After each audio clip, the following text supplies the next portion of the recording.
නමස්කාර වේවා බුදුරුවනට සැමදා බුදු හිමි සරණ යමි. නමස්කාර වේවා ධම්රුවනට සැමදා සදහම් සරණ යමි. නමස්කාර වේවා සංඝරුවනට සැමදා මහා සංඝ සරණ යමි. නමස්කාර වේවා තුනුරුවනට සැමදා තිසරණ සරණ යමි. සාදු සාදු සාදු. අප හැම දිනාගේ කල්යාණ මිත්‍ර ගුරු දේවෝත්තම පරම පූජනීය පින්වත් ලොකු ස්වාමීන් වහන්සේ නිදුක්ව නිරෝගව දීර්ඝායුෂ සම්පන්නියම ලබත්වා. සාදු සාදු සාදු. පූජනීය ගරුතර මහා සංඝරත්නයන් අවසරයි. වාසනාවන්ත සදහෙවත් පින්වතුනේ සුපින්බර අරුණෝදයම අද දවසේත් අපි මේ උතුම් සද්ධර්මයේ ශ්‍රවණය කරමින් අපේ ජීවිතේට උදාර පින් සිතුවිල්ලක් දහම් සිතුවිල්ලක් ධර්මයේ හැසිරීම පිණිස ශක්තියක් ධෛර්යයක් උපදින උතුම් ධර්මානුශාසනාවක් හිමිදිරියේ මහන්නයි මේ සූදානම. පින්වතුනේ ජීවිතවල පින් කරගන්න ලැබෙන අවකාශය කියලා කියන්නේ ඊටාම දුර්ලභ එකක්. කලාතුරකින් හම්බ වෙන එකක්. සාමාන්‍යයෙන් සංසාර ගමනේ යනකොට ඔය දානමාන ආදී පූජා කරගෙන පින කරගන්න ලැබෙනවා.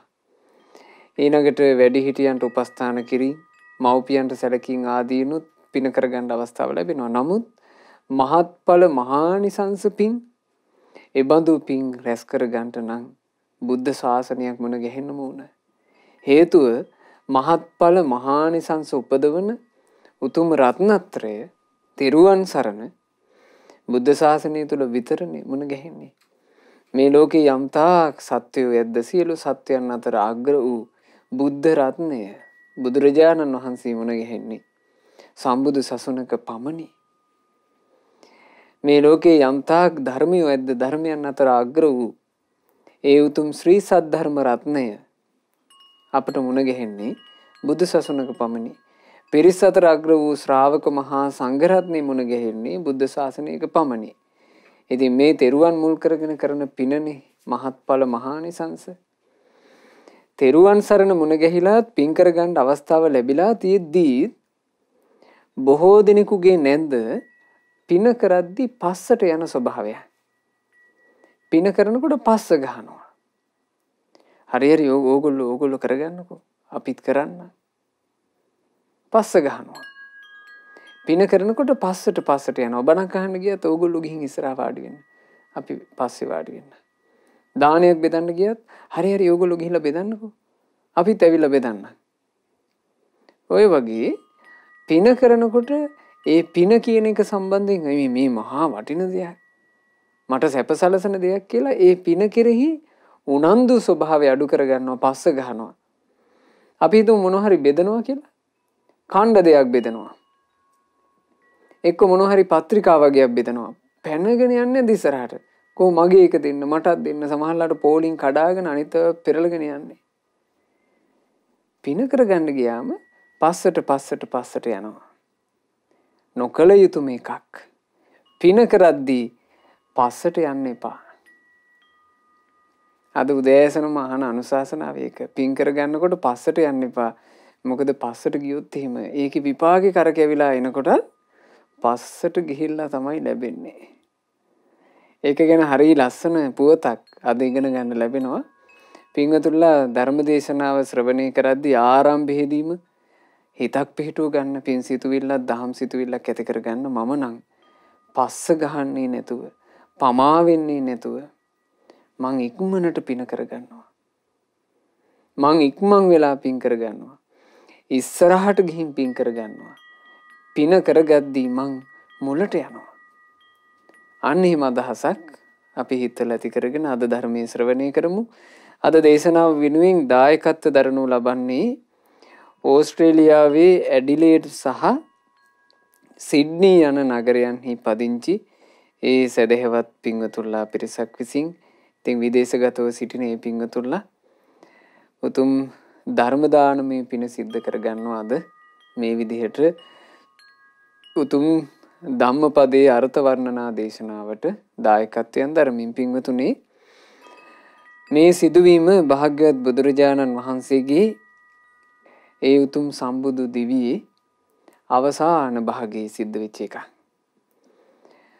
අපගේ භාග්‍යතුන් වහන්සේ 45 වසරක් පුරාවට උතුම් වූ ශ්‍රී සද්ධර්ම අමාවෙන් මේ තුන් ලෝකයේම සනසවමින් වැඩ ඉඳලා බුදුරජාණන් වහන්සේගේ වයස අවුරුදු 80ක් වෙද්දී පිරිනිවනට වැඩම කළා. පිරිනිවීම පිණිස බුදුරජාණන් වහන්සේ කුසිනාරාවේ උපවර්තන ශාල වනෝද්‍යානයේ යමක සල්රුක් සෙවණේ ඒ පිරිනිවන් යහනේ සැතපී සිටියා.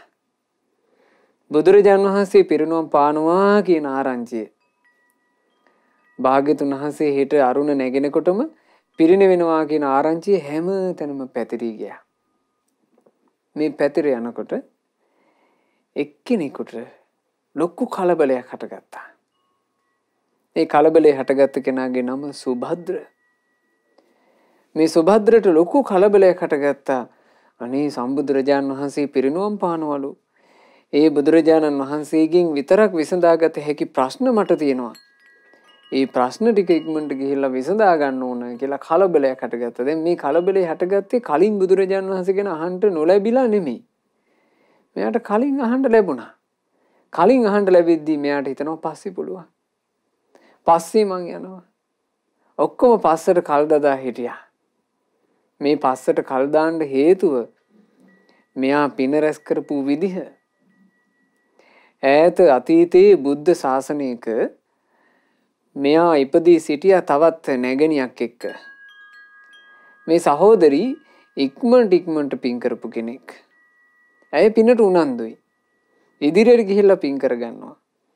ඇය පින කරගන්න යනකොට මෙයාටත් කතා කරලා තිනවා අයියන්ඩි දානි ටික බෙදන්න එන්න. එතකොට මෙයා කියනවා නෑ නංගි කියලා බෙදන්න. මම පස්සේ බෙදන්න. පස්සට යනවා. ඊළඟට බණ ටිකක් අහන්න ගියාම අර නංගි කියනවා අයියන්ඩි ඉස්සරහට ඇවිල්ලා වාඩි වෙලා බණ ටික අහන්න. මෙයා කියනවා නෑ මම පස්සේ ඉන්න. ඕගොල්ලෝ ඉස්සරහින් ඉඳලා අහන්න. මෙයා මෙහෙම පින පස්සට ගත්තා.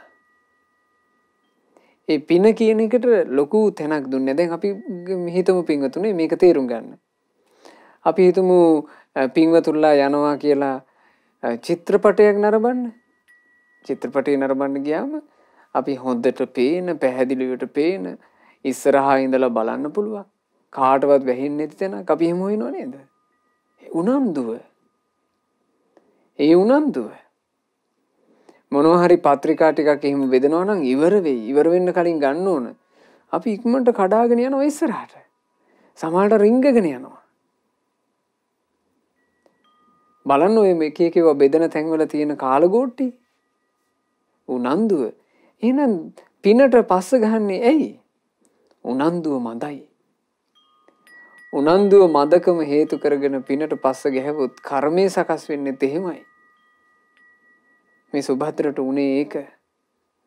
දැන් මේ බුද්ධ ශාසනයේ අපගේ තිලෝගුරු අරහත් සම්මා සම්බුදු රජාණන් වහන්සේ ලොවට පහළ වී මුල්ම දහම් පදේ අහලා ඒ දහම් පදේ අවබෝධ කරන්න පින තිබ්බේ කාටද? මේ මනුස්ස ලෝකයේ අඤ්ඤා කොණ්ඩඤ්ඤන් වහන්සේ ධර්මය අවබෝධ කළා. ඉස්සෙල්ලාම ධර්මය අවබෝධ කරන්නට හේතු වෙච්ච පින තමයි ඉස්සෙල්ලාම පින් කිරීම. අග්‍රදාන දීපු කෙනෙක්. කොණ්ඩඤ්ඤ තෙරුන් වහන්සේ කියලා කියන්නේ අතීත බුද්ධ ශාසනයක ගොවි මහත්තයෙක්. ඒ ගොවි මහත්තයා තමන්ගේ ගොවිතැන් කටයුතු කරනකොට හැම වැදගත් කටයුත්තම දැන් ගොවිතැන් කටයුත්තේ ඔන්න අපි හිතමු මේ කුඹුර සකස් කරනවා කියලා. කුඹුර හෙට නම් සකස් කරන්නේ මගේ කුඹුර හෙට සකස් කරනවා. ඒක මංගල සම්මත දෙයක්. ඒ නිසා මේ කුඹුර සකස් කරන්න කලින් දානයක් දෙන්න ඕන කියලා බුද්ධ ප්‍රමුඛ මහා සංඝයාට දන් දෙනවා. ඔන්න කුඹුර සකස් කරලා ඔක්කොම ඉවරයි. දැන් බිත්තර විහි ඉහින්න තියෙනවා. වී ඉහින්ට පළමුව දාන දෙන්න ඕන කියලා දම් පූජා කළා. අර වී පැල මෙහෙම මෝදු වෙලා පැලවෙලා එනකොට මෙයාට හිතට සතුටුයි. අනේ පැලවෙන්න පටන් ගත්තා විතරයි දාන දෙන්න ඕන කියලා දාන දෙනවා. මෙහෙම අග්‍ර දානෙ දීලා තියෙනවා. මුලින් දන් දීලා ඉස්සෙල්ලා දන් දීලා දාණයට පිනට ඉස්සර වුණා. ඒ පිනට ඉස්සර වීම තමන්ට පුණ්‍ය ඵලය ඉස්සරලාම ලබා දෙන්න හේතු වුණා. බලන්න චේතනා පහල කරන ක්‍රමයට අනුවම තමයි කර්මයේ සකස් වෙන්නේ. පින කියන එකට ඉස්සර වුණාද විපාකෙත් ඉස්සර වෙනවා. පින කියන එක පස්සට දැම්මාද විපාකෙත් පස්සට යනවා. මේ සුභද්‍රට උනේ ඒක. ඒ නිසා හොඳට මේ කතා පුවතින් මේ සිදුවීමෙන් අදහසක් අපි අරගන්න ඕනේ. කවදාවත් මේ පින් කරගන්න ලැබිච්ච අවස්ථාවේ පින්වතුනි පින කියන එක පස්සට දාගන්න එපා. ඉක්මන් කරලත් පින් කරගන්න, ඉදිරියට ඇවිල්ලා පින් කරගන්න, පින කියන එක මගහැරෙන්න නොදී පින් කරගන්න. පිනක් ගැන අහන්න ලැබුණොත් එහෙම අපි හිතමු අතේ සල්ලි භාගයේ 7-5ක් නැතුව ඔබ බොහොම අසරණ වෙලා ඉන්න වෙලාවක ආරංචි වෙනවා කියලා මේ යම් මුදල් ආධාර පූජා කරලා පිනක් රැස් කරගන්න පුළුවන් කියලා අවස්ථාව දැන් ශ්‍රද්ධා රූපවාහිනියේ නරඹමින් ඉද්දි පින්වතුන්ලාට දකින්න ලැබෙනවා. ඔන්න විශේෂ වීඩියෝ පටයක් සකස් කරලා තිනවා මේ පින්කමක් කරනවා අපි මේ පින්කමට දායක වෙන්න පුළුවන් කියලා. එතකොට දායක විය හැකි කෙනෙකුට දායක වෙන්න සතුටු කෙනෙකුට හිත පහදවා ගන්නනේ අපි එහෙම කරන්නේ. අපේ පින ගැන අපි දැනුවත් කරනවා. ඒ දැනුවත් කිරීම කරනකොට ඔබ ළඟ කිසිම මුදලක් නැහැ කියලා හිතමු අපි. ඔබ අසරණ වෙලා ඉන්න වෙලාව. ඒ වගේ වෙලාවක ඔබට පුළුවන් අනුමෝදන් වෙන්න. අනේ එහෙම පින්කමක් සිදු කරනවා. කොයිතරම් එකක්ද කොයිතරම් යහපතක්ද සාදු සාදු මමද ඒ පින අනුමෝදන් වෙමි. අන්න එහෙම පින්වතුනි පිනේ කොටස්කාරයෙක් වෙන්න ඉක්මන් කරලා අපි තුමු මේ ධර්ම දානමේ පින්කම් කරන පින්වතුන්ලා නිසා සදහැවත් පින්වතුන්ලා බොහෝ දිනකට බණ අහන්න ලැබෙනවා. පින්වතුන්ලාට ධර්ම දානය කරගන්න තරම් වත් පොහසත්කමක් නැති වෙන්න පුළුවන් මේ බණ අහන හැමෝටම. පින්වතුනි අනික් පින්වතුන්ලාගේ ධර්ම දානමේ පින අනුමෝදන් වෙන්න. අනුමෝදන් වීමෙන් හෝ ඒ පිනේ කොටස්කාරයෙක් බවට පත් වෙන්න. මගහැරෙන්න දෙන්න එපා පින කියන එක. පින කියන එක කුසලයේ කියන එක යහපත කියන එක කවදාවත් මගහැරෙන්න දෙන්න එපා. ඒක පස්සට යන්න දෙන්න එපා. දැන් අපි මහමෙවුනාව භාවනා අසපු සංචිතයේ මුල් වෙලා අපේ ගුරු දේවෝත්තම පින්වත් ලොකු ස්වාමීන් වහන්සේගේ ආශිර්වාදයෙන් අනුශාසකත්වයෙන් මඟ පෙන්වීමෙන් මේ ලංකා භූමියේ ඉතා කෙටි කාලයක් ඇතුලේ කොතරම් විහෙර විහාර කෙරුණාද? මහා විහාර තැන වුණා. මහා සෑ තැන වුණා. භාග්‍යතුන් වහන්සේගේ 13 වහන්සේලා රහතන් වහන්සේලාගේ 13 වහන්සේලා වඩා හිඳවලා සෑරජාන් වහන්සේලා ඉදි වුණා. මහා විහාර ඉදි වුණා. ලස්සන බෝධි මණ්ඩප ඉදි වුණා. ඊළඟට මහා පින්කම් කෙරුණා. සාමාන්‍යයෙන් හිතාගන්න බැරි පින්කම්. කොටින්ම පින කෙරෙහි සතුටු නැති මසුරු මිනිස්සු හූල්ලන පින්කම් අපි කළානේ. මසුරු හීල්ලුවා. පළවැල පූජාවක් කරනකොට මසුරෝ කාණ්ඩේ හූල්ලන්න පටන් ගත්තා. අපේ මෙච්චර පළතුරු විනාශ කරනවා සෑයකට තියලා. එහෙම හූල්ලන පින්කම් කෙරුණා. එහෙම හිත පිරෙන අයරින් මහා පින්කම් අපි සිද්ධ කළා. බලන්න මේ හැම එකක් ගැනම අපිට කියන්න තියෙන්නේ අපි සිද්ධ කළා. ඒක පින්වතුනි අතීතයට ගියා. ඒක අතීතයට ගියා. ඒ අවස්ථාවල සම්බන්ධ වෙන්න පුළුවන් වෙච්ච අය සම්බන්ධ වෙලා පින රැස් කරගත්තා. ඒ වෙලාවේ කෙනෙක් පස්ස ගැහුවනම් එයාට අහිමි වුණා. දැන් තියෙන අවස්ථාව වුණත් එහෙම්මමයි. එහෙම්මමයි දැන් තියෙන අවස්ථාව වුණත්. සම්බුද්ධ රාජ මාලිගාව ඉදි වුණා. මාලිගාව ඉදි වෙන කාලේ පින්වතුන්ලාට ධනයෙන් ශ්‍රමයෙන් නොඑක ආකාරයෙන් දායක වීමේ අවස්ථාවක් තිබුණා. දැන් ඉතින් විහාරේ දැකලා අනුමෝදන් වෙන්න පුළුවන්. සතුටු වෙන්න පුළුවන්. සාදුකාර පවත්වන්න පුළුවන්. වඳින්න පුළුවන්. ආයේ ඉදිකිරීම නැහැ. ඒකයි. ඉතින් ඒ වගේ තමයි. අපිට පින කරගන්න යම් අවස්ථාවක් ලැබෙනවා නම් ලැබෙන අවස්ථාවේ පස්ස නොගහ පින කරගන්න ඕන. කොහොම හරි කොටස්කාරයෙක් වෙන්න ඕන. පිනට ආසා කරන්න ඕන. එහෙම පිනට ආසා කරලා ඉස්සෙල්ලා පින් කරගත්තොත් විපාකේ ඉස්සෙල්ලා ලැබෙවි. පස්සට දැම්මොත් වෙන්නේ මෙන්න මේ සුභද්‍රට වුණා වගේ. ඒ කියන්නේ මේ සුභද්‍ර කියන කෙනා නම් මහා පින්වන්තයෙක්. මොකද රහතන් වහන්සේ නම බවට පත් වෙලා නිදහස් වුණා. ඒ කියන්නේ පින පස්ස ගැහුවත් අපේ තරම් නම් පස්ස ගහගෙන නැහැ. මොකද අපිට ඒ අයන්ට තිබුණු පින්කම්, ඒ මහා පින්වන්තයන්ට තිබුණු පුණ්‍ය සම්පත්තිය අපට අහිමි. හැබැයි අපිට මේ අවස්ථාවක් ලැබී තියෙනවා පින්වතුනි. දැන් අපේ ජීවිතයට සැපසලසන උදාාර පුණ්‍ය ධර්මයන් ඉක්මන් වෙලා කරගන්න. පින කරගන්න සුදුසු පසුබිම නිර්මාණය වෙලා තියෙනවා. යම් යම් හැලහැප්පිලි මැද වුණත් අපිට පින කරගන්න පසුබිම නිර්මාණය වෙලා තියෙනවා. මේවා නැති වෙවි යනවා. ඒ නැති වෙවි යනවා කියන එක පින්වතුනි මා හිතනවා සදහවත් පින්වතුන්ට හොඳට තේරුම් ගන්න පුළුවන් කියලා. බලන්න අපි සෑරජානන් වහන්සේලා සමීපයට ගිහිල්ලා රැයවල් පහන් වෙනකල් බුදුගුණ කිය මහා හරසරින් මහා දන්සලුත් පූජා කර කර එන අයටත් පහසුව සලසමින් නොයෙක් පින්කම් සහිතව අපි සෑවන්දනා කළේ නැද්ද? මට මතකයි මේ මහා සෑවන්දනා තියෙන කාලේ සෑවන්දනාවල ඉන්න ගමන් අපට හේතුවිලි ඇවිල්ලා තියෙනවා. අනේ මේ විදිහට අපිට අපේ ජීවිත කාලේ ගොඩාක් සෑයවල් වැඳ ගන්න ලැබෙනවා නම් මෙහිම මහා සංඝ පිරිසක් එක්ක බුදු ගුණ, දහම් ගුණ, සංඝ ගුණ කවි කියා පිරිත් දේශනා මේ කර කර ලස්සන දහම් කතා ශ්‍රවණය කර කර අනේ මෙහෙම රැය එළි වෙනකල් අපිට මේ ලංකාවේ වැඩ ඉන්න සෑයවල් ටික වැඳ ගන්න තියෙනවා.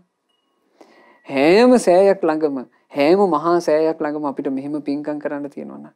මෙහෙම හිතුවලි අපිට ඇවිත් තියෙනවා.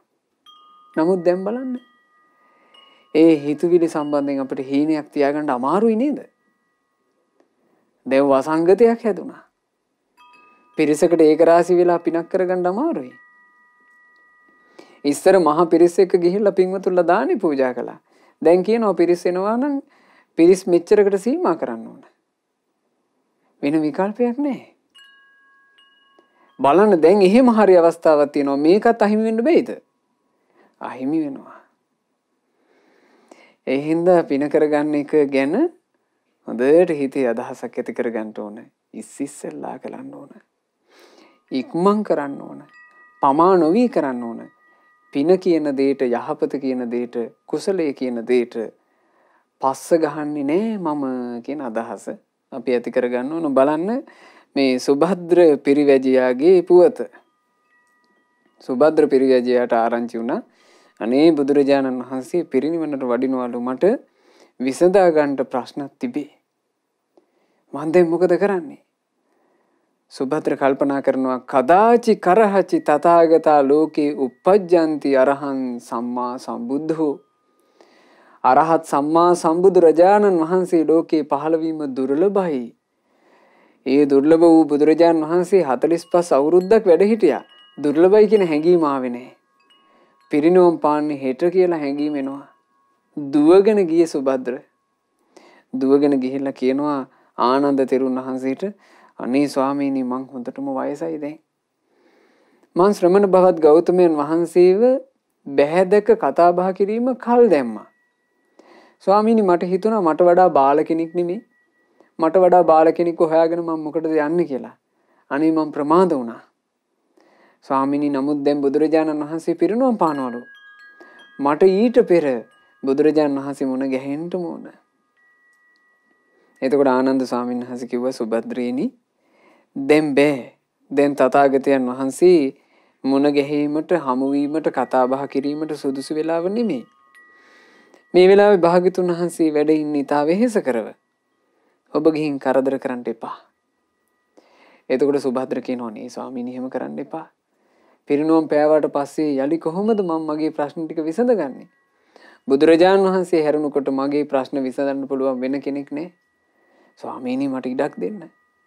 ආනන්ද ස්වාමීන් වහන්සේ දෙවෙනි වතාවෙත් කියනවා නෑ සුභද්‍ර දැන් වෙලාව නෙවෙයි. දැන් බුදුරජාණන් වහන්සේ වෙහෙස වෙලා වැඩ ඉන්නේ. මේ වෙලාවේ කරදර කරන්න එපා. මෙහෙම 3 වතාවක් ඉල්ලනකොට භාග්‍යතුන් වහන්සේට මේ කාරණේ ඇහුණා. බුදුරජාණන් වහන්සේ ආනන්ද ස්වාමීන් වහන්සේට කතා කරලා කියනවා ආනන්දේනි ඔය සුභද්‍රට එන්න දෙන්න. ඔහුව වළක්වන්න එපා. ඔහු කැමති ප්‍රශ්නයක් අහන්න දෙන්න. ආනන්දේනි තථාගතයන්ව වෙහෙසටපත් කරන කිසිම අදහසක් මොහු තුල ඇත්තේ නැහැ. සම්බුදුරජාණන් වහන්සේට ඇහුණු නිසා. බුදුරජාණන් වහන්සේ සුභද්‍රව කැඳෙව්වා. සුභද්‍රට හරි සතුටුයි ප්‍රීතියෙන් ඉපිල භාග්‍යතුන් වහන්සේ ළඟට ඇවිල්ලා බුදුරජාණන් වහන්සේ පාමුල වැඳ වැටුණා. බලන පිංගුතුනි පහුවෙලා හරි පින කරගත්ත නිසා ඒක විපාකෙලික විදිහට ලැබුණේ. දානේ පූජා කරනකොට කට්ටියට මුලින් යන්න කියලා අන්තිමේට තමන් ගිහිල්ලා තමනුත් දාන චුට්ටක් පූජා කරගත්තා. දැන් ওই දාන බෙදන්න ආවම අපි දැකලා තියෙනවා. සමහර අය දානයක අරගෙන අර ස්වාමීන් වහන්සේලාට බෙදන්න කියලා අතට දෙන්න හදනකොට අනිත් අයට තමයි මුල් තැන දෙන්නේ. මෙයාට දෙන්න, මෙයාට දෙන්න මම පස්සේ ගන්න. අන්තිමේ ඔන්න එයාට කිරි හැට්ටිය වගේ තමයි ලැබෙන්නේ. එයා ඒකත් අරන් එනවා. එතකොට එයා ඒ පස්සට දැම්මාට එයත් යමක් කරනවා. ඊළඟට බණ අහන්න ගියාම ඔක්කොමලට ඉස්සරහට යන්න කියලා මෙයා පස්සට ඇවිල්ලා හැබැයි පස්සේ ඉඳලා හරි බණපදේ අහනවා. මෙහෙම පින කළා. කරපු නිසා තමයි තමන්ට පින කරගන්න මේ තමන්ගේ පින විපාක විදිහට ආවේ. දැන් බොහෝ දෙනෙක් ගත්තොත් එහෙම පින්වතුනි කල්දදා ඉන්නවා පින කරගන්නෙත් නැහනේ. කරගත්තේ නැත්නම් විපාක විදිහට ලැබෙන්නේ මොකද්ද? තමන් වැපුරුවේ නැත්නම් ඉබේ පැලවෙයිද? තමන් වපුරන්න ඕන. ඉතින් වපුරන එක ඉස්සෙල්ලා කරගන්න කියන එක තමයි. මොකද ඉස්සෙල්ලා වැපුරුවොත් එහෙම අස්වැන්න ඉස්සෙල්ලා ලැබෙනවා. පහුවෙලා වපුරවුවොත් අස්වැන්න ලැබෙන්නේ පස්සේ. ඒ නිසා. එතකොට සුභද්‍ර භාග්‍යතුන් වහන්සේගේ ළඟට ගිහිල්ලා බුදුරජාන් වහන්සේ ඉදිරියේ වැඳ වැටි භාග්‍යතුන් වහන්සේට කියනවා අනේ ස්වාමීනි මට මේක හරි ගැටලුවක්. මට විසඳා ගන්න පිළිවෙලක් නැහැ. මං ස්වාමීනි අහස දිහා බලාගෙන හිටියා. කුරුල්ලෝ අහසේ පියාසලා යනවා. නමුත් ස්වාමීනි කිසිම සටහනක් නැහැ. පියඹා ගියපු බවට සලකුණක්වත් නැහැ. ස්වාමීනි ඒ වගේ මයිලෝ මේ බුදුසසුනෙන් පිට ශ්‍රමණයන් නැහැ කියලා කතාවක් තියෙනවා. අනේ ස්වාමීනි මට ඒක තේරෙන්නේ නැහැ. ඊළඟ කාරණේ තමයි ස්වාමීනි සකස් වුණ කිසිම දෙයක් සදාකාලික නැත කියලාත් කියනවා. මට ඕක තේරෙන්නේ නැහැ. ස්වාමීනි මේ සම්බුදු සසුනෙන් පිට ශ්‍රමණයෝ සිටීද නැද්ද කියන එකත්. ඊළඟට මේ හටගත් දේවල් හැම එකක්ම මේ සදාකාලික නැත කියන කාරණේ ගැනත් මේ අර්ථය මට පහදලා දෙන්න කියලා සුභද්‍ර බුදුරජාන් වහන්සේගෙන් ඉල්ලා හිටියා. අන්න ඒ වෙලාවේ භාග්‍යතුන් වහන්සේ මේ සුභද්‍රට ගාථාවෙන් තමයි අර්ථය වදාලේ. හරීම ලස්සනයි. මේ ගාථා පින්වතුන්ලාටත් තිරේ දර්ශනය වෙනවා පින්වතුනි. තථාගත බුදුරජාණන් වහන්සේගේ සම්බුදු මුව මණ්ඩලින් වදාහල පරම සත්‍ය වන මේ සොඳුරු ගාථා අපට අපේ කටකින් සජ්ජායනා කරන්න ලැබෙනවා කියන එක. ඒක මහා ලාභයක්. ඒ නිසා සදහවත් පින්වතුන්ලාත් තිරේ දර්ශන වෙන ගාථා මාත් සමගම මම සජ්ජායනා කරනකොට ඒත් එක්කම බලාගෙන සජ්ජායනා කරන්න. ඒකුණතිංසෝ වයසා සුභද්ද යං පබ්බජින් කිං කුසලානුවේසි වස්සානි පඤ්ඤාස සමාධිකානි යතෝ අහං පබ්බජිතෝ සුභද්ද ඥායස්ස ධම්මස්ස පදේසවත්ති ඊතෝ බහිද්ධා සමනෝ පිනත්ති 29 වියෙහි මම අබිනික්මන් කළෙමි. කුසලය කුමක්දැයි සොයමින් හැසිරුණෙමි. යම් දින පටන් පැවදිව මම ගත කළෙමි. මෙය පින්වත් සුභද්‍රය මෙලෙසින් දකිමි. 50ක් වසර දැන් පසුකොට ගෙවා ඇත. සසුනෙන් පිටත නිවනට ගිය කෙනෙක් නැත. බුදුරජාණන් වහන්සේ සුභද්‍රට පැහැදිලි කළා. සුභද්‍රේනි, තථාගතයන් වහන්සේ මහා බිනික්මන් කළේ 29 වෙනි වියේදී. ඊළඟට මේ 29 වියේදී අබිනික්මන් කරපු මොහොතේ පටන් මෙහෙව්වේ කුසලය මොකද්ද කියලා. එතකොට එදා පටන් මේ දක්වා 80 වෙනි විය දක්වා අත්දැකීම් ගොඩාක් අවුරුදු 50කට වඩා ගත වෙලා. මේ අවුරුදු 50ේම අත්දැකීම් වලින් සුභද්‍ර කියන්න තියෙන්නේ සම්බුද්ධ ශාසනයෙන් පරිබාහිර නිවනට ගියපු කෙනෙක් නන්නේ. සැනසෙච්ච කෙනෙක් නන්නේ. සම්බුදු ශාසනයෙන් පරිබාහිරව ජීවිතේ ගිනි නිවාගෙන සැනසුණු කෙනෙක් නැත. මේ බුද්ධ ශාසනය විතරමයි. බුද්ධ ශාසනය විතරමයි සියලු දුක් වලින් නිදහස් ලබන සැනසුම තියෙන්නේ. අනිත් තැන්වල හැම එකම තියෙන පින්වතුනි తాවකාලික විසඳුම. බුදුරජාණන් වහන්සේගේ ධර්මයේ තමයි හැබෑම විසඳුම තියෙන්නේ. ඇයි හේතුව? බුදුරජාණන් වහන්සේ තමයි හැබෑම ප්‍රශ්නේ අඳුනගත්තේ. ගොඩාක් තැන්වල ගොඩාක් මිනිස්සයාට හැබෑ ප්‍රශ්නේ අඳුන ගන්නත් බෑ. දැන් බලන්න පින්වතුනි, අපි ජීවිතය ගත කරනකොට අපිට ප්‍රශ්න විදිහට දැනෙන්නේ ඔන්න ගේ හදාගෙන යනකොට බාධා එද්දි අපිට හිතෙනවා ඒවට තමයි ප්‍රශ්න. ලොකුම ප්‍රශ්නේ ඒක බවට පත් වෙන්නේ නැද්ද? දරුවෝ ඉස්කෝලේට දාගන්න යනකොට ඒක හරියන්නේ නැතිකොට අපේ ප්‍රශ්නේ වෙන්නේ ඒක. දරුවන්ගේ විවාහ හරියන්නේ නැතිකොට අපිට ඒව ප්‍රශ්න වෙනවා. දරුවන්ගේ රස්සා හරියන්නේ නැතිකොට ඒවා ප්‍රශ්න වෙනවා. අපි හිතමු යම් දරුවෙකුට ඔන්න අමනුෂ්‍ය ප්‍රශ්නයක් වගේ එනවා. එක්කෝ Tamanට අමනුෂ්‍ය ප්‍රශ්නයක් එනවා. අපිට මහා මෙරක් වගේ ප්‍රශ්න බවට පත් වෙන්නේ ඒක. ඇත්තටම මේවා ප්‍රශ්න තමයි. මේවා ප්‍රශ්න වුණාම අපි ඒවට විසඳුම් හොයාගෙන යනවා. අමනුෂ්‍ය ප්‍රශ්නේ විසඳ ගන්නට කියලා අපි හිතමු. ඒ ප්‍රශ්න වලට විසඳුම් ගොඩාක් වෙලාවට අපිට ගන්න වෙන්නේ ඔය මොනවා හරි සාන්ති කර්ම කරලානේ. මොකද මේ වගේ ප්‍රශ්න සමහරවිට මහා ගැට ගැහිලි. ඊට පස්සේ ඔන්න අපි දේවාලයකට ගිහිල්ලා විසඳගත්තා කියලා හිතමු.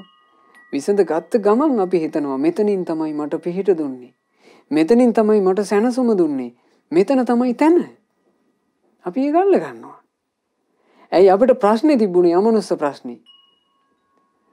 අපිට ඉන්හා ප්‍රශ්නයක් පේන්නේ. අපේ බුදුරජාණන් වහන්සේ බෝධිසත්ව අයිදීම ප්‍රශ්නේ විදිහට දැක්කේ එක නෙමෙයි. ප්‍රශ්නේ විදිහට දැක්ක යුතු ප්‍රශ්නේ බෝධිසත්වයෝ දැක්කා. ඒ තමයි නාකිවීම. නාකිවීම කියන ප්‍රශ්නේ ජීවිතේට එනකොට මොන දේවාලයකට ගිහිල්ලවත්, මොන මැජික් එක කරලවත්, මොන පරීක්ෂණය කරලවත්, මොන වෛද්‍ය උපදේශය අරගෙනවත් විසඳුම් නැහැ. නාකි වෙනවා. ගෙවෙන හැම තප්පරයකම නාකිවීම උරුම කරගත්ත ගමනේ අපි ඉන්නවා. විසඳුම් නැහැ. බුද්ධ ශාසනයෙන් පරිබාහිර විසඳුම් නැහැ. ඊළඟට බෝධිසත්වයෝ දැක්කේ ලෙඩවීම කියන ප්‍රශ්නේ. ඒ ලෙඩවීම කියලා මේ කියන ප්‍රශ්නේ ගත්තාම සාමාන්‍යයෙන් ලෙඩක් දුකක් කියන එක නෙමෙයි බුදුරජාණන් වහන්සේ දැක්කේ. ලෙඩවීම නම් වූ ස්වභාවය. ව්‍යාධි දුක්ඛය දැක්කේ. එක එක જાතිය ලෙඩ. ඇස් ලෙඩ, කන් ලෙඩ, නාසය ලෙඩ, දිවේ ලෙඩ, කයේ ලෙඩ, මනසේ ලෙඩ. ඊළඟට මහා දරුණු ලෙඩ, පිළිකාකාරක දේවල් නොඑක් දේ. පිළිකා කියලා ලෙඩ තියෙනවා. පිළිකා හැදුනට පස්සේ හරි භයානකයිනේ. ඊළඟට අංශභාගී ගොඩාක් භයානකයි. ඊළඟට තියෙනවානේ තව ඔන්න මීමැස් මොර වගේ ලෙඩ තියෙනවා. හරි භයානක ලෙඩනේ. ඊළඟට අපි ගත්තොත් එහෙම බගන්දරා. ඒ බගන්දරා වගේ රෝග හැදුනොත් එහෙම ඒ රෝග හරි වෙහෙස කරයි. ඊළඟට අපි හිතන්නේ වන්නේ මිනිස්සෙක් ලෙඩ වලින් විඳවන ලෙඩ අතරේ තියෙන බොහොම මිනිස්සෙක් වෙහෙස කරව විඳවන්න වෙන ලෙඩ જાතියක් පින්වතුනේ චර්ම රෝග. ඒ චර්ම රෝගේ හැදිච්ච ඇත් එක්ක අපි කතා බහ කරලා තිනවා. සමහරවිට ඇඟේ අපහසුයක් නැහැ. හිතෙන් විඳවනවා. මොකද හැමෝම ආසයිනේ ලස්සනට පෙනුමට ඉන්නනේ. ඒ පෙනුමට ඉන්න ආසාවේ ඉන්න කෙනාගේ ඇඟේ චර්ම රෝගයක් ආවම එයාට විශාල වෙහෙසක්. ඇයි යාව කවුරුත් ගණන් ගන්නෑ. එයාත් එක්ක කවුරුත් යාළු ඉන්නේ. කවුරුත් එයාට කතා කරන්නේ. එයා ළඟට ඉන්නේ. එයාට වාහනයක පොදු වාහනයක නැගලා යන්න බෑ. පුදුම අපහසුතාවයකට පත් වෙනවා මේ මිනිස්සයා. එතකොට ලෙඩවීම කියන එක ගැන අපි දැක්කොත් එහෙම පටුවට මගේ ලෙඩේ කියලා. එතකොට අපි මගේ ලෙඩේට බෙහෙත හොයාගෙන යන එක විතරයි කරන්නේ. ඒ වෙලාවේ හටගත්ත ලෙඩේට අපි බෙහෙත හොයා ගන්නවා. ඔළුවේ කැක්කම නම් ඔන්න මේ දේ කළා ඒක හරි. ඒක නෙමෙයි ලෙඩවීම කියන්නේ. මේ ශරීර කෝඩුව ලෙඩවීම ස්වභාව කොටගෙන තියෙනවා. සසර ගමනේ මෙතනින් මිය පරලෝ ගියාට පස්සෙන් ලෙඩවීම ස්වභාව කොට ගත්ත ජීවිතයක්ම ලැබෙනවා. ප්‍රශ්න ඉවර නෑ. ආන්න ඒක තමයි ප්‍රශ්නේ විදිහට දැක්කේ බෝධිසත්වයෝ. ඊළඟ ප්‍රශ්නේ තමයි හැමෝටම පොදුවේ තියෙන හැමෝටම අනිවාර්යෙන් මුණ ගැහෙන ප්‍රශ්නේ. දැන් අපි ගත්තොත් එහෙම නාකි වීම කියන ප්‍රශ්නේ මේ ජීවිතය ඇතුලේ මුණ ගැහෙන්නත් පුළුවන් මුණ නොගැහෙන්නත් පුළුවන්. ජරාව කියන එක සමහර තරුණ වයසින් මැරලා යනවානේ. ඊළඟට ලෙඩ දුක් ගැනත් අපිට එහෙම කියන්න පුළුවන්. ලොකු භයානක ලෙඩ හැදෙන්න කලින් මැරලා යන්න පුළුවන්. හැබැයි අනිත් එක මුණ ගැහෙනවමනේ. ඒ තමයි මරණය. මැරෙනවමයි. බුදුරජාන් වහන්සේ දේශනා කළා උපන් සත්වයා නොමැරෙන්නේ කියා කරුණක් නැත. නහිසෝ උපක්කමෝ අත්ථි යේන ජාතා නමියරේ. උපන් සත්වයාට නොමැරී සිටීමට කියා කිසිදු උපක්‍රමයක් ලෝකේ නැත. ඔක්කොම මැරිලා යනවා.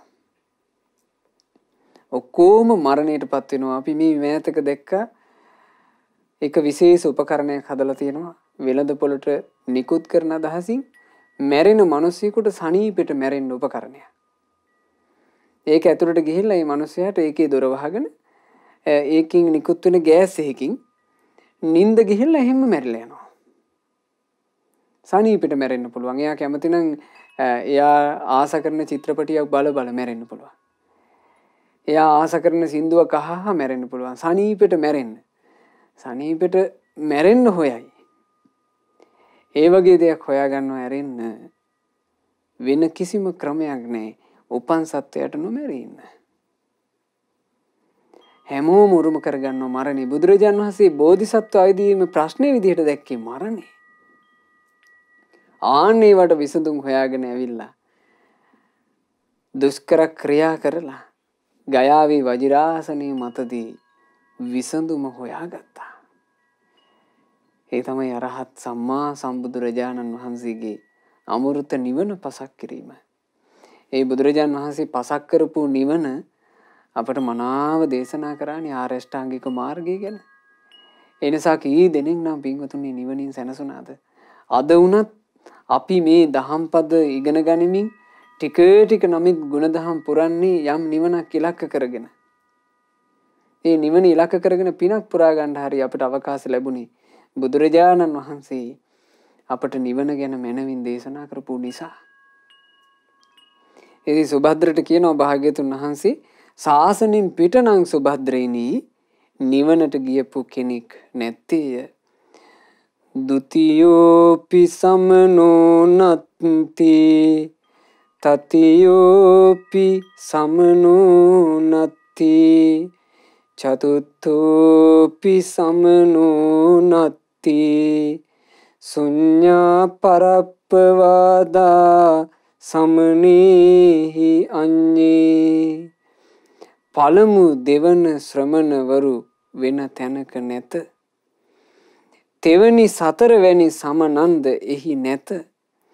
නිවැරදි අරි අටැඟි මග මෙහි පවතින්නේ. සමනන් සතර දෙන ලොව මෙහිමය ඉන්නේ. බුදුරජාණන් වහන්සේ සුභද්‍රට දේශනා කරනවා සුභද්‍රේනි මේ බුද්ධ ශාසනය තමයි පළමු ශ්‍රමණයා. පළමු ශ්‍රමණයා කියලා කිව්වේ සෝතාපන්න ඵලය සාක්ෂාත් කරපු කෙනා. ආර්ය අෂ්ටාංගික මාර්ගයට නිවන් මගට පැමිණි කෙනා මේ බුද්ධ ශාසනය විතරයි. බුද්ධ ශාසනයෙන් පරිබාහිර සෝතාපන්න කියලා එකක් නැහැ. සෝත කියලා කිව්වේ ආර්ය මාර්ගයට, නිවන් මඟට. ආපන්න කියලා කිව්වේ ඒ ආර්ය මාර්ගයට පැමිණුණා කියන අදහස. එතකොට ආර්ය අෂ්ටාංගික මාර්ගය තුළට යම් කෙනෙක්පත් වෙනවාද ඒ සෝතාපන්න ශ්‍රමණයා සම්බුද්ධ ශාසනයේ විතරමයි. තෙරුවන් සරණ තුල විතරමයි. වෙන පරිබාහිර නැහැ. ඊළඟට දෙවෙනි ශ්‍රමණයා කියලා කිව්වේ සකෘදාගාමී ශ්‍රාවකයා. සකෘදාගාමී ශ්‍රාවකයාත් බුද්ධ ශාසනය විතරයි. තුන්වෙනි ශ්‍රමණයා කියලා කිව්වේ අනාගාමී ශ්‍රාවකයා. ඒත් බුදු සසුනේ විතරයි. හතරවෙනි ශ්‍රමණයා කියලා කිව්වේ උතුම් රහතන් වහන්සේ. ඒත් බුදු සසුනේ විතරයි. ඒ නිසානේ භාග්‍යතුන් වහන්සේ වදාළේ මේ සම්බුදු සසුන ගැන. බුදුරජාණන් වහන්සේ මේ සම්බුදු සසුනක මුණ ගැහෙන තෙරුවන් සරණ ගැන වදාළේ කොහොමද? ඒතංකෝ සරණං කේමං. බුදු සසුන තුල පවතින මේ තෙරුවන් සරණ පමණයි බිය රහිත වූ ෂේම සරණ. ඒතං සරණ මුත්තමං. මේ තෙරුවන් සරණ තමයි උතුම් සරණ. ඒතං සරණමාගම්ම සබ්බ දුක්ඛා පමුංචති. මේ තෙරුවන් සරණට පැමිණිලා පමණයි සියලු දුක් වලින් නිදහස් විය හැක්කේ. වෙන කිසිම පිළිවෙලක් ඇත්තේ නැහැ. තෙරුවන් සරණ තුල තමයි මේ ප්‍රශ්න වලට විසඳුම තියෙන්නේ. ඉමේච සුබද්ද භික්ඛු සම්මා විහෙරියුං අසුඤ්ඤෝ ලෝකෝ අරහන්තේහි. නිවැරදි අරි අටැඟි මඟ මෙහි පවතින්නේ. සමනන් සතර දෙන ලොව මෙහිමය ඉන්නේ. සමනෝ සිටිත් නම් මේ මඟ වඩමින්නේ. රහතුන් ලොවේ කිසි දින නැත හිස්වන්නේ. මේ ආර්ය අෂ්ටාංගික මාර්ගයේ මනාකොට හැසිරෙන ශ්‍රමණවරු ඉන්නවා නම් කවදාවත් ලෝකේ රහතුන් හිස්වන්නේ නැත කියලා බුදුරජාණන් වහන්සේ මේ මහා පරිනිබ්බාන සූත්‍රයේදී තමයි පින්වතුනි ඔය කියපු ගාථා තුන බුදුරජාණන් වහන්සේ දේශනා කළේ. ඒ අර සුභද්‍රට තමයි. ඒ වගේම බුදුරජාණන් වහන්සේ තවදුරටත් සුභද්‍රට ගාථාවෙන් මෙන්න මෙහෙම දේශනා කළා.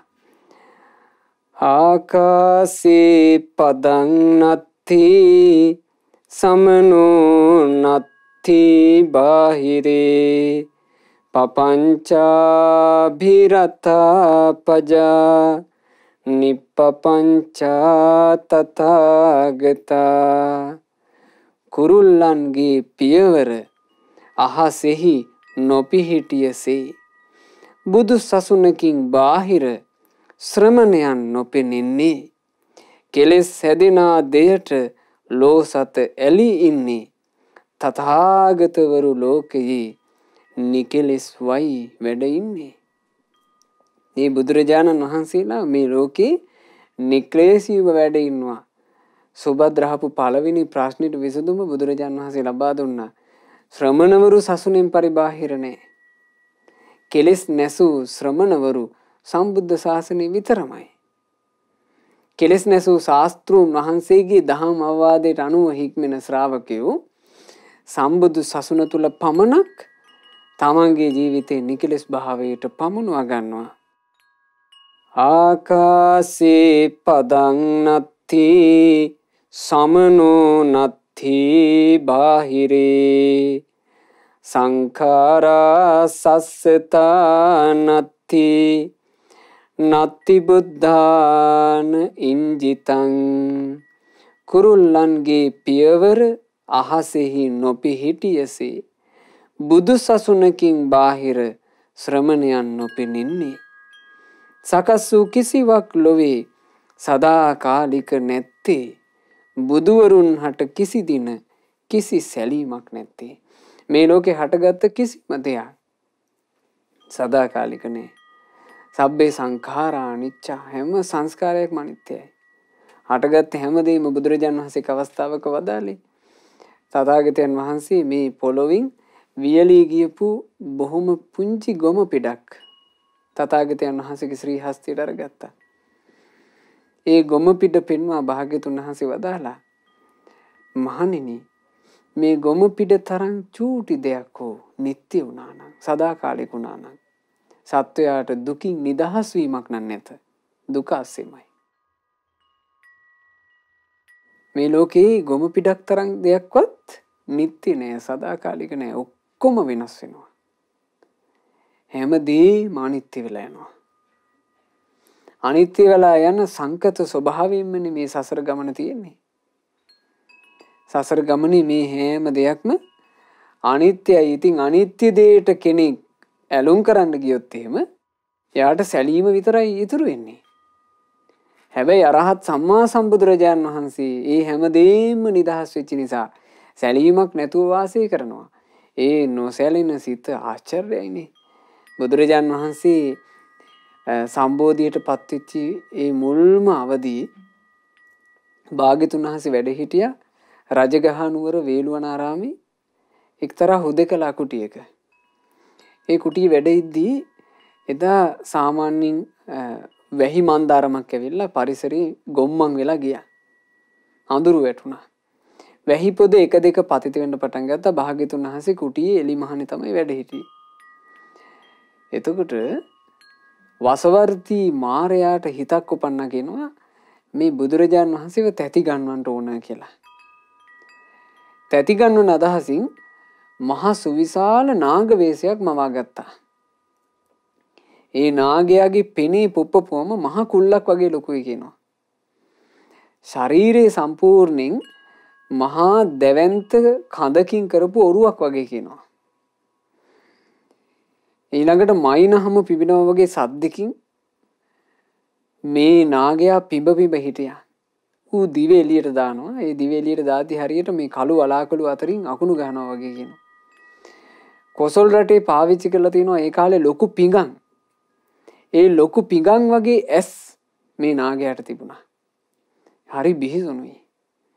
මේ නාග වේශය මවාගෙන බුදුරජාන් වහන්සේ සමීපයට එද්දි මාරයා භාග්‍යතුන් වහන්සේට කිසිම සැලීමක් නැහැ. දැන් සාමාන්‍ය කෙනෙකුට නම් එක්කෝ කලන්තේ දායි, එක්කෝ උමතු වෙයි, එක්කෝ කෑ ගහගෙන දුවයි, එක්කෝ ජීවිතේ යදී. ඒ වගේ දෙයක්නේ. බුදුරජාණන් වහන්සේ නිසල්මන්ව වැඩ ඉන්නවා. අර නාගය ඇවිල්ලා තව ටිකක් තැති ගන්නවන්න කියලා දිවත් එළියට දාගෙන තව පිම්බා. එතකොට බුදුරජාණන් වහන්සේ වදාලා මාරය ඔය වගේ ලක්ෂයක් කෝටියක් ආවත් තථාගතයන් වහන්සේගේ හිතේ සැලීමක් ඇති කරන්න බෑ. නාභං ඵලෙය මේ අහස දෙබෑ වෙලා ගියත් අපි මෙහෙම ඉන්නකොට පින්වතුනි එකපාර අහස දෙබෑ වුණා කිව්වොත් ඒක මහා සලිත වෙලා යන එකක් නෙමෙයිද? අහස දෙබෑ වුණත් පඨවි චලය මේ මුළු මහා පෘථිවිය වේගෙන් සැලී ගියත්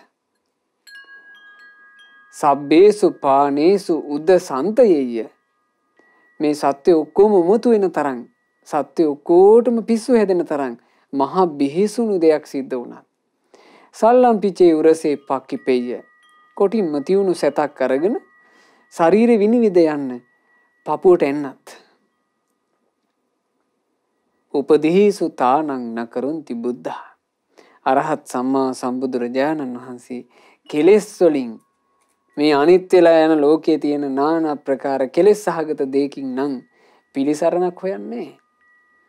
කෙලෙස් නැසූ බුදුරජාණන් වහන්සේ මේ අනිත්‍ය ලෝකෙන් වෙන් වී වාසය කළා. ඉතින් එහෙම සම්බුදුරජාණන් වහන්සේ ළඟට සුභද්‍ර අවසාන මොහොතේ පැමිණියේ. ඉතින් බුදුරජාණන් වහන්සේ මේ ගාථාවන්ගෙන් දහම් අවවාද කරාට පස්සේ සුභද්‍ර කියනවා ආචාර්යම් බන්තේ ස්වාමිනී ආශ්චර්යයි. අභූතම් බන්තේ ස්වාමිනී අද්භූතයි. හරියට ස්වාමීනි වැරදි අතට හැරවිලා තිබුණු එක හරි පැත්තට හරවලා පෙන්නවා වගේ, වහලා තිබුණු එකක් ඇරලා පෙන්නවා වගේ, මූල් හස්සවා මග්ගං ආචික්කේය පාර වැරදිලා ඉන්නකොට පාර පෙන්නවා වගේ. ඊළඟට මේ අන්ධකාරේ ඉන්න ඇස් තියෙන කෙනෙක් පාර හොයාගන්න බැරුව එයාට මෙන්න මේක තමයි පාර, මේ තමයි යන පිළිවෙල කියලා එයාට ඇස් දෙකින්ම දකින්න පුළුවන් විදිහට පහනක් දැල්ලුවා වගේ. බුදුරජාන් වහන්සේ මට නොඑක ආකාරයෙන් ධර්මයේ දේශනා කළා. අනේ ස්වාමීනි මම බුදුරජාණන් වහන්සේව සරණ යනවා, ධර්මයත් සරණ යනවා, සංගරුවනත් සරණ යනවා. මට තථාගතයන් වහන්සේගේ සමීපේ පැවිදි උපසම්පදාව ලැබේවා කියලා මේ සුභද්‍ර භාග්‍යතුන් වහන්සේගෙන් පැවිද්ද ඉල්ලුවා. එතකොට බුදුරජාණන් වහන්සේ සුභද්‍රට පැවිදි උපසම්පදාව ලබා දුන්නා. පැවිදි උපසම්පදාව ලැබූ ඒ සුභද්‍ර භික්ෂුව ඉතාම කෙටි කලකින් ශාස්ත්‍රුන් වහන්සේ ජීවමානව වැඩ ඉද්දීම එදා රාත්‍රියේම සම්බුදුරජාණන් වහන්සේ පිරිනිවෙන්න පෙරම අරහත්ත්වේ පසක් කළා. රහතන් වහන්සේ නම බවට පත් වුණා. සෝච භගවතු පච්චිමෝ සක්කි ශාවකෝ අහෝසීති. උන්වහන්සේ තමයි භාග්‍යතුන් වහන්සේගේ අවසාන ප්‍රත්‍යක්ෂ ශ්‍රාවකයන් වහන්සේ බවට පත් වුණේ. සුභද්‍ර මහරහතන් වහන්සේ. ඉතින් මේ සුභද්‍ර මහරහතන් වහන්සේගේ මේ පුවතින් ගොඩාක් දේවල් අපිට ඉගෙන ගන්න ලැබුණා. විශේෂයෙන් අපි යලිත් සිහිපත් කරන්නේ පින කරන්න ලැබෙන අවස්ථාව පස්සට දාගන්න එපා. පිනට උනන්දු වෙන්න. උනන්දු වෙලා පින රැස් කරගන්න. පස්සට දාගන්නේ නැතුව පින වෙනුවෙන් ඉදිරියට එන්න. අපිට මේ ගෞතම සාසනය මුණ ගැහිච්චි දුර්ලභ අවස්ථාවේ අපේ ජීවිතයට බොහෝ පින් රැස් කරගෙන සම්බුදු සසුනේ පිළිසරණ සලසා ගැනීමේ වාසනාව ලැබේවා. සාදු සාදු සාදු. රැස් කරගන්නට යෙදුණු උදාරතර පුණ්‍ය ධර්මයන් සියලු දෙවියෝ සතුටින් අනුමෝදන් වෙත්වා. පින් අනුමෝදන් වන දෙවියෝ දිව්‍ය සැපයෙන් දිව්‍ය ආශ්චර්යෙන් වැඩෙත්වා. දෙවියන්ගේ නිරන්තර රැකවරණ අප හැම දිනාටම දෙවියෝ නුවඩුවම සලසා දෙත්වා. දෙවියෝද සංසාර දුකින් අත මිදේවා. සාදු සාදු සාදු. අපගේ ගුරු දේවෝත්තම කල්යාණ මිත්‍ර පරම පූජනීය පින්වත් ලොකු ස්වාමීන් වහන්සේට පින් අනුමෝදන්ව ගුරු දේවයන් වහන්සේ නිදුක්ව නිරෝගව දීර්ඝායුෂ සම්පන්නියම ලබත්වා. සාදු සාදු සාදු. අද දවසේ මේ උතුම් ධර්ම දානමේ පින සිද්ධ කරන ඕස්ට්‍රේලියාවේ ඇඩිලේඩ් සහ සිඩ්නී යන නගරයන්හි පදිංචි ඒ සදහැවත් පින්වතුන්ලාගේ නමින් මේ පරලෝයන්ට යෙදුනා වූ සියලු ඥාතීන්ට හිත මිත්‍රාදීන්ට මේ සියලුම පින් අනුමෝදන්ව ඥාතීන්ගේ පරලෝ ජීවිත සැපයෙන් සැපයටම පත්වෙත්වා.